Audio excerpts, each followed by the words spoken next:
Great Wall of China is a series of fortifications that were built across the historical northern borders of ancient Chinese states and Imperial China as protection against various nomadic groups from the Eurasian Steppe.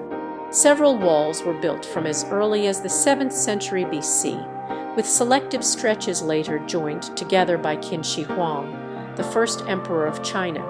Little of the Qin Wall remains. Later on, many successive dynasties built and maintained multiple stretches of border walls. The best-known sections of the wall were built by the Ming dynasty. Apart from defense, other purposes of the Great Wall have included border controls, allowing the imposition of duties on goods transported along the Silk Road, regulation or encouragement of trade, and the control of immigration and emigration. Furthermore, the defensive characteristics of the Great Wall were enhanced by the construction of watchtowers, troop barracks, garrison stations, signaling capabilities through the means of smoke or fire, and the fact that the path of the Great Wall also served as a transportation corridor. The frontier walls built by different dynasties have multiple courses. Collectively, they stretch from Lidong in the east to Lop Lake in the west, from the present-day Sino-Eurasian border in the north to Dao River in the south. Today, the defensive system of the Great Wall is generally recognized as one of the most impressive architectural feats in history. The collection of fortifications known as the Great Wall of China has historically had a number of different names in both Chinese and English.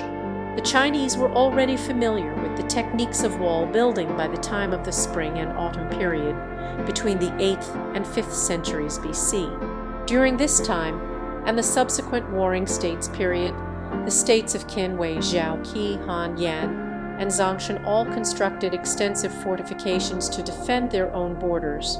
Built to withstand the attack of small arms such as swords and spears, these walls were made mostly of stone or by stamping earth and gravel between board frames.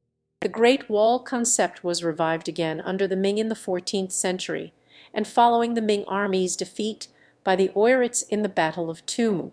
The Ming had failed to gain a clear upper hand over the Mongol tribes after successive battles, and the long-drawn conflict was taking a toll on the empire.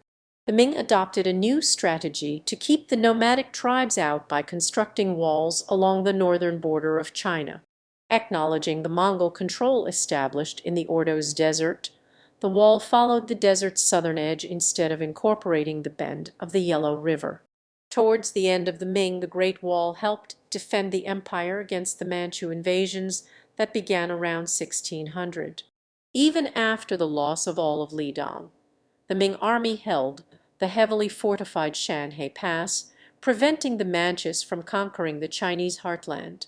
The Manchus were finally able to cross the Great Wall in 1644, after Beijing had already fallen to Li Zixing's short-lived Shun dynasty. Before this time, the Manchus had crossed the Great Wall multiple times to raid, but this time it was for conquest. The gates at Shanhai Pass were opened on May 25 by the commanding Ming general Wu Sangui, who formed an alliance with the Manchus, hoping to use the Manchus to expel the rebels from Beijing. The Manchus quickly seized Beijing and eventually defeated both the Shun dynasty and the remaining Ming resistance, consolidating the rule of the Qing dynasty over all of China proper. Under Qing rule, China's borders extended beyond the walls and Mongolia was annexed into the empire, so constructions on the Great Wall were discontinued. On the other hand, the so-called Willow Palisade, following a line similar to that of the Ming-Lidong Wall. Its purpose, however, was not defense, but rather to prevent Han Chinese migration into Manchuria,